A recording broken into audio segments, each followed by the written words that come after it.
Hey everyone, my name is Penny Zanker, and it's time to reset. This podcast goes beyond just navigating change. It's about new ways of thinking about how you can approach challenges, how you can shift your mindset when needed, create some space and grace for yourself so that you can rethink, recharge, and reprioritize when and where needed. Are you ready to unlock your full potential? Thank you for hitting play and sharing this next episode with me.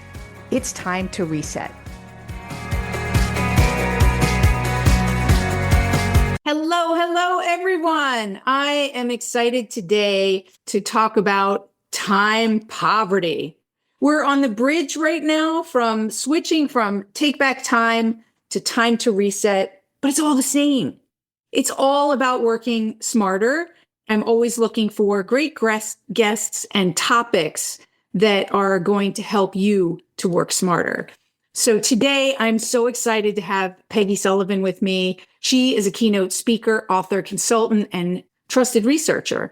Through her work, she's discovered why busyness is detrimental to our health, happiness, and success. So if you think you're busy, you better be ready to reset that. With her help, people and organizations are unlocking peak performance, improving self-care, and finding true happiness.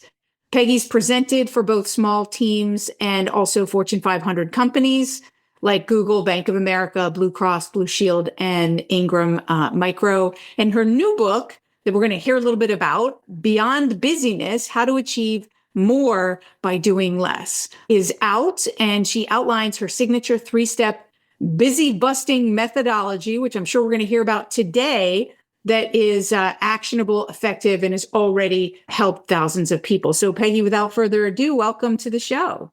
Thank you, Penny, for that beautiful, kind introduction. Oh, well, it's my pleasure. I'm excited to talk to you about this pursuit of time poverty. First of all, what is time poverty? Because people are scratching their heads going, what? I don't get that. I've never heard that. So what is time poverty and what do we do about it?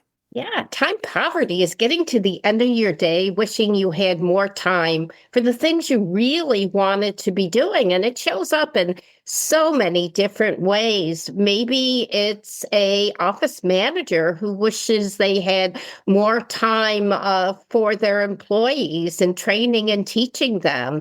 Maybe it's somebody who spent all day in meetings and actually didn't get value out of those meetings. Or maybe it's somebody. Hello, that's like everybody on the planet. Hello. Yeah. It's really time poverty is about not having time for what's important. And I've spent 10 years understanding the subject and how to counteract it. I call myself a busyness addict. I spent so much of my life on the hamster wheel, running hard, working fast, trying to make it to the next level. And I was successful by all means, but I didn't always have time for what's important and for the things I value. And so it's like people who reach a level of success and then they feel empty, like that kind of, is that what you kind of felt? Is like you achieved your success, but something was missing? Yeah, and there's always a price tag too, right? I mean, we can't be on overwhelm and hard drive forever. I remember traveling so much that I had to have a Post-it note by my bedside reminding myself what time zone I was in. You know, that was like, okay, wake up. Maybe you're doing too much traveling. But so many times we're on this hamster wheel and we just don't know how to get off. And, just to backtrack a little bit, I worked in corporate America for many, many, many years. And then I took some time off to take care of a sick relative. And it just made me feel about my purpose and what I wanted to do in life. And so I started to research individuals and organizations and ask them what their challenges were. And for years and years and years, I kept on getting the same answer. I don't have time for what's important. So I thought, what a legacy to be able to help people find time for what's important to them. And what's important to you, Penny, may be different than what's important to your next door neighbor, but it's important that you have a process that works so you can do what lights you up and what makes you happy and lets you feel productive and valued.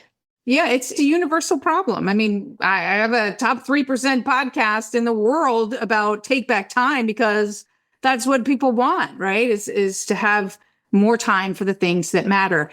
So, what is that challenge? Why don't we have time for the things that matter? And how do we address that? Like, we have enough time. Everybody has the same number of hours, 24 hours a day. And people choose to spend it differently. So what are we doing?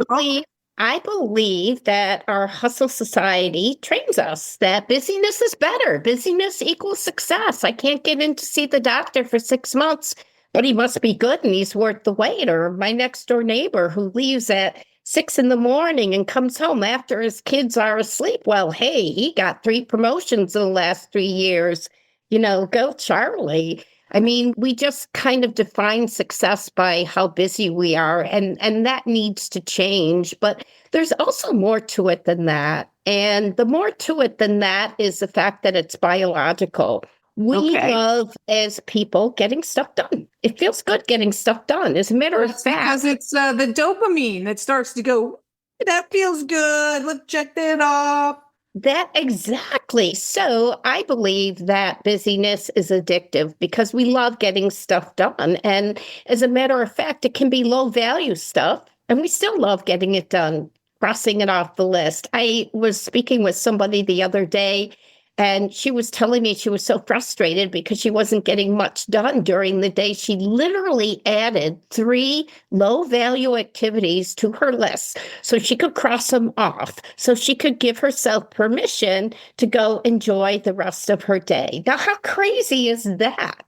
We all get stuck in these busy traps, and I just think it's about being a lot more intentional with, what we do, how we spend our time, and the how to me is really important. What I've spent a lifetime researching is how do we get to this point where we have time for what's most important to us? And what I discovered was a 3-step process that not only worked for me, but has worked for thousands of people I've been teaching it to. And it's all about 3 simple little things. Very simple. I always tell people it's as easy as 1, 2, 3. Subtracting low-value activities, igniting the superpowers of happiness. You talked about endorphins and the neuroscience of happiness. And then the third thing is having a framework that helps you make yes or no decisions on what you value. What do you value? Do you know what you value? And can you sit there and make decisions based on what's most important to you? And we make these time management decisions, but I really believe for fulfillment, it should be value management decisions. Absolutely. I am the same, when I'm the focusologist, so I know all about focusing on what's most important. And yet value-based is got to be how we drive, whether it's in our business or it's in our personal life. Is if we're saying yes to one thing, we need to say no to something else, and we need to make sure that it's the most valuable things that are getting done. So let's talk about subtracting, because we are in a society where we just add things, right? We're very good at adding more, and we're not so good at removing away. I'm in the middle of a move, so I am removing a lot of things. And I made a commitment to myself then when we move is that if we're going to buy something new, we're going to get rid of something. So it's going to be in replacement of. The same thing for clothing or so many things and clutter, and it takes up space in our mind, in our houses, and everywhere. Subtracting is so important. So how and what do we subtract? Because, clearly when I'm at work, not me, but let's take the average person who works for someone else. It feels like you can't subtract. They're giving you stuff, giving. And how are you supposed to subtract? So I'd love to talk about it first in the context of that corporate person who's looking at their corporate day, and then we can talk about outside the day. Does that sound good? Sounds great. I worked with a number of individuals from HR and industrial psychologists to understand that we have 21 low value habits, low value activities that keep us from being engaged, productive, healthy, happy. And it is anything from spending too much time in meetings. You know, we talked about meetings lightly, but 83% of individuals spend 1/3 of their time in meetings, and only 30% get value out of them. You do the math. What am I supposed to do? I don't make those meetings. I have to attend them. Absolutely. So what I recommend you do is that you take a look at your meetings and that you sit down with your supervisor and you say, look, from what I understand, this is what's important to this organization, and this is what I'm trying to further. But I have so many meetings that I don't have time to do my work. So I need some help in aligning my priorities. Right now, the plate's too full, too many meetings. How would you feel if we took a look at eliminating a couple of these? Or maybe there's another way for us to communicate. We don't necessarily have to be in a meeting. I had a friend who I coached. She was a VP in bank, a typical organization. She had meetings, 8 meetings almost every single day, 8 to 10 meetings. So she had no time to do planning. She had no time to do creative work, management work. And so she decided that she would create a filter for every meeting she had. And the filter was as simple as, will I get value or will I give value? And if I don't get value or I don't give value, I shouldn't be at that meeting. I'm not going to go there just to be seen. And so she held tried and true to that. And within her department, the metrics improved tremendously. And it can be small things too, like not letting interruptions get in the way. You know, we stop and start, and then we've got this switching task. We spend too much time checking email. Sometimes the average worker 59 times a day. Check it twice a day. That's enough. Yeah. Last statistic I saw, if we look at not just emails, but we touch, tap, swipe, and scroll on our phone 3,000 times a day. 3,000 times, right? Especially if you look at the young people, that's one of the major things that's keeping them from probably doing more important things is that they're on their phones. Yeah, and even multitasking. I mean, the average person would say, hey, multitasking is a great thing. But there have been a lot of studies. The latest Microsoft study showed that when we multitask, we actually have 3.5 times more mistakes, and it takes us 2.5 times longer to complete the activity. So I'm a research geek. I love looking at the research of busyness. And what the research shows is that we're not happier. We're not healthier. We're overstuffed. We're overstressed. We're overworked. And this is really contributing to a decline in workplace productivity, engagement. I mean, you don't need to look far to see what's going on. And what we need to do is realign with what's important, those bottom line metrics that really move the mark. And how do we engage our employees? I often tell the story of I used to work at Blue Cross Blue Shield, and I had a friend who was a sales manager. And he had a really big proposal, and he kept on putting it off, and all of a sudden it was due. And so he decided to pull everybody in the conference room, and they were all going to work on this proposal. Let's get it done. Nobody's leaving until we get it done. And there was a snowstorm, and they got stuck in that meeting room all night, as it turned out. And he looked around the room and he saw how exhausted and fatigued his employees were. And he said, you know what? We're not going to do that. We're not going to work. What we're going to do is we're going to spend time connecting.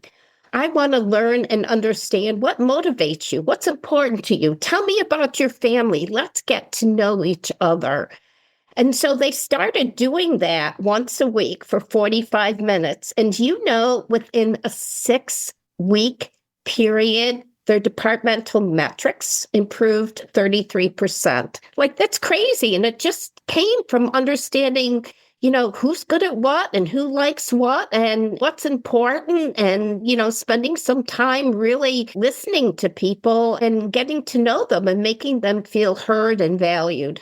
And I think that's one of the keys, right? It's not just what they like to do and where their skills are. It's that they feel valued. And that whole idea of really connecting with people is so undervalued. And, it gets lost under I don't have the time. And they think, well, we have these meetings. And so we are connecting, but they're not connecting, right? When we're all busy, we're just sort of moving in and around each other, but not actually. So agree. It's not connecting with each other. Isn't it crazy? Like we live in a time where we are more connected technologically and geographically than ever before. But the truth is we have the greatest levels of loneliness and disconnection that we've ever had. And the side effects of loneliness. Yeah. The study that the Surgeon General did a couple of years ago about it being loneliness is equivalent to smoking 13 cigarettes a day. That's what it does for your ability to focus, your chronic health. That's how many cigarettes a day? 13. Wow. I got to write that down. That's pretty interesting. Wow. And then what it comes along with is when you show up in that state and feel that heavy loneliness, then you probably have that secondhand smoke effect, right? Is that the energy from that loneliness, it spreads, right? Energy is contagious. So also why when people are connected, that energy and that engagement and that excitement and that collaboration is contagious and people work more effectively together. So that's awesome. I love to hear that. Yeah, my father always used to say, Toots, you've got 2 ears and 1 mouth for a very intentional reason. Spend more time listening. The power is in the listening. And that's when you can really make and have more impact, is really by understanding what's going on around you. And you can only do that by listening. Absolutely. And really listening, right? Mm-hmm. Because sometimes it's what's being said and what's not being said. Body language, all of it. Totally. Well, let me look at my questions here. I soon we're going to have a lightning round of different things to ask, but I want to make sure that, let's see what I have here for you. So you talked about, because we've been all over the place a little bit, we talked about subtracting. Let's say that connection is a little bit more about the happiness piece. Let's talk about those yes-no decisions. That you mentioned. I call it values vibing. I speak a lot about values, and I used to get really curious because I'd start off a speech by asking people, what are your values? And they'd kind of look around and they'd look at their neighbor and see what their neighbor was writing, or they'd start to Google values. And, outside of some basic things like family and trust and honesty, people really didn't know what their values were. So I thought, okay, what equates to quality of life? What are the things that if we have in our life make us feel productive, healthy, and happy? And it turned out there were 4 values. And for everybody, you personalize them a little bit different, but they are personal energy management. So that's self-care. It's about growth. It's about authenticity. And it's also about, learning something new every day. And those, human connection, energy management, those are the 4 values that matter the most.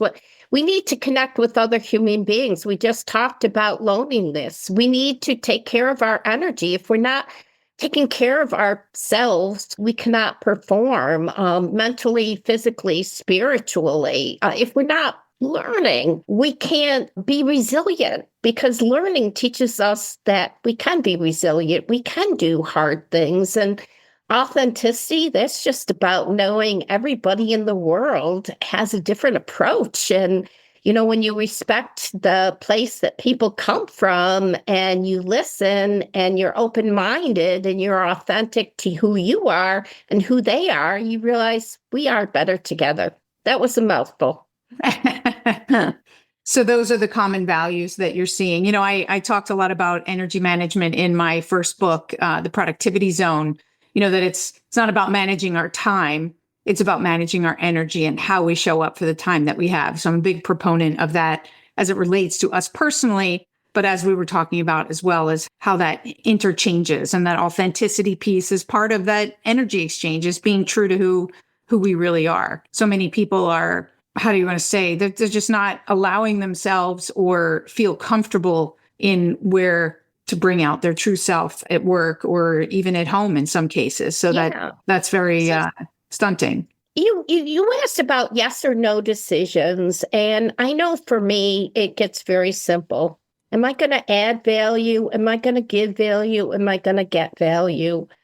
And I just take my 4 core values, and every night I write them down and put a little underline underneath each one. And I'm honest with myself, and I'm like, did I really manage my energy today? And I didn't manage it as best I could, then that's something I work on tomorrow. So I'm a big believer in micro steps and self-awareness, and that if you know what's important and you are constantly measuring yourself and looking at it, well, then you can adjust and take these micro steps so that you can lead a more productive, healthy life. And, sometimes life gets messy and it's hard to do, but Sometimes life is messy most of the time, right? Life is messy most of the time, but you go back to, I say it gets back to subtract low value activities, spend time doing the things that light you up, that make you happy, and make sure that you're making your decisions based on your values. It's not any more complicated than that. Not rocket science, right? Let's go through a little quick lightning round with some quick answers. So what's one word that describes your approach to life after overcoming busyness? Joyful. What's one daily habit that helps you stay focused on what matters most, to realign when you feel like you're off track? What is the practice that helps you realign?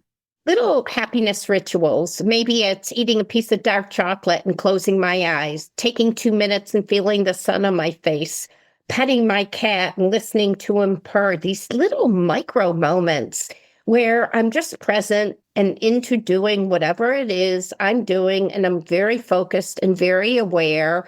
And it's like pushing the reset button. And I think we don't do that enough. We let the day accumulate and we get to the end of the day and we just had enough. And if we can take these reset moments, it really helps. Thank you. Well, that's my language, reset moments, because that's what I talk about in my book, The Reset Mindset, is these reset moments. And absolutely, when we make more of these reset moments, the world of productivity and happiness and what do you want to call it? Calm and emotional intelligence, business intelligence, it's all available to us when we're able to step back. Awesome. So what's your favorite way to unwind or recharge other than the ones that you just said? So this would be just relaxing. Yeah, I love cold plunging. Makes me feel alive. Wow. Yeah, I'll bet. What's a mantra or quote that guides you? I am enough. I have enough. And I got this. That's what I say to myself every single morning. I don't need to look anywhere but inside. Awesome. Thank you for sharing that. And so maybe you've already answered this, but how do you decide when to say no to a commitment when somebody brings something to you? Very simply put it through the filter of value. Am I adding value or am I not adding value? And if I'm not adding value or getting value or giving value, then I don't need to be doing it. And I don't do it. Okay. And it's just that simple. And how do you let someone down easily when you say no? I think you just are very transparent and very honest with them. I would love to go out to dinner with you, but quite honestly, I've been traveling a lot this week and I need a couple of hours to push reset, and it's just not the right thing for me to do. It's not what I need right now. Let's set a date at a later time. There's always a way to help people understand the why for your decision so that it doesn't feel like rejection. Well, and it sounds like to me there's a no and there's a not now, right? No, that doesn't fit in ever. I'm not going to do that. Not now. It's not the right timing, right? And sometimes we get confused and think that if we say no, that it's a no forever, where it's just a not right now. Yeah, that's an excellent point. You're spot on with that. Great. Is there anything that I didn't ask you yet that you feel like I should have asked you and you'd like to share? I think we pretty much covered it. I just want people to really understand that you can achieve so much more by doing less, that life doesn't have to be jam-packed. You just need to be focused and intentional with what you do and how you do it. And then good things will come. Well, we speak a similar language there. Absolutely. Is that the wasted effort, we can do without that, right? Why not reach our goals faster with less effort than spend all that time wasted effort that goes nowhere? So, so Peggy, where can people find out more about you and your new book? Sure, they can get my new book, Beyond Busyness, How to Achieve More by Doing Less. They can get it at Amazon. Just go to Amazon and search Peggy Sullivan.